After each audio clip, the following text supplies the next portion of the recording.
Hey y'all, welcome to the Clock Tower. I'm Colton, here with Brandon. Alicization Volume 2, Uncommons and Commons, here on 5 Cards, 5 Minutes. Brandon, what's our first card? First up, we have Leafa without distinction. When placed on stage, opponent's front row, minus 500 power. You can also pay one, send it to waiting room, look at the top 4 cards of your deck, choose one traded character, add it to hand. Really interesting card, able to kind of cycle through pay one stock to get another card into hand. Also useful later in the game. So kind of card always useful, always moving forward through your deck. Helps with that mill, helps a lot of different areas. Really good utility card.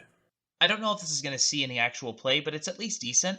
Minus 500 at level 0 is really significant. It gets rid of some stuff that sits in the front row at 500. There are some bombs that do that.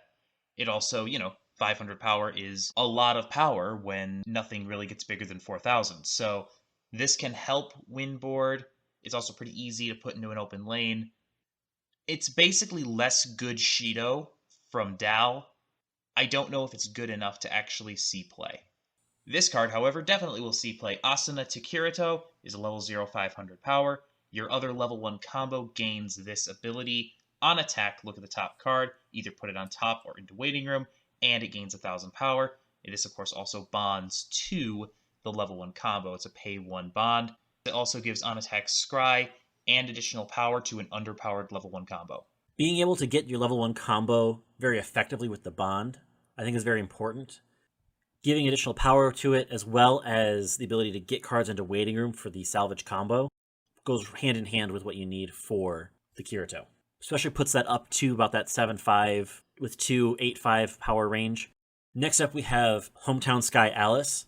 On play, discard 2 cards. If you do, take away power from your opponent's front row, power equaling number of climaxes in your waiting room times 500, and then shuffle your waiting room back into your deck. So it is an on-play discard 2 free fresh that also subtracts power from your opponent's front row. Not only does this card give you the ability to affect your deck, but it also gives the ability to wreck your opponent's front row. I'm a huge fan of this card because it does 3 critical things for Sword Art. 1, it nukes Dal. Can literally take 4,000 power away from Data Live's front row at any point during the game. And if you can take that much power out of Dal's front row, you can kill it.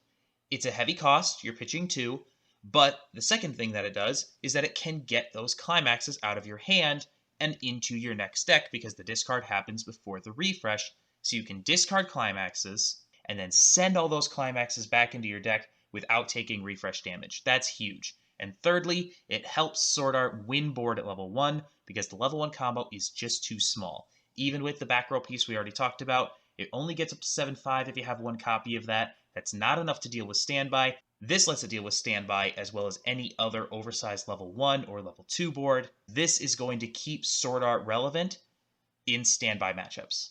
Next, we have the level 1 red combo on standby.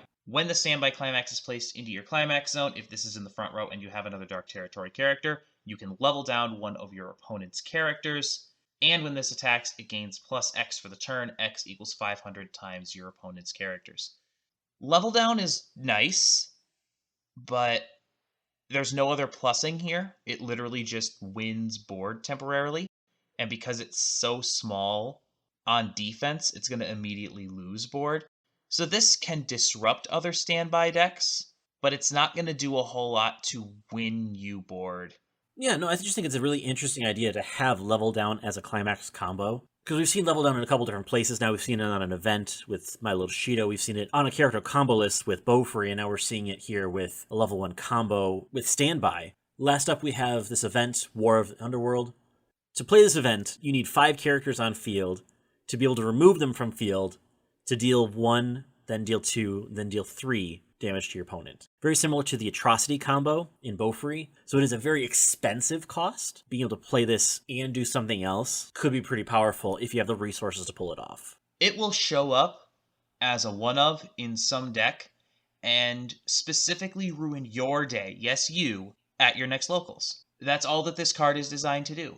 And that's it. Thank you for joining us. We'll be back on Tuesday. I will have a deck tech. We'll have gameplay next Thursday. Clock Talk the following Tuesday. And in 2 weeks, we'll be back with 5 cards, 5 minutes for quintuplets, rares, and double rares. Until next time, thank you so much for joining us. Please like, share, comment, and subscribe, and have a good one. We'll see you then.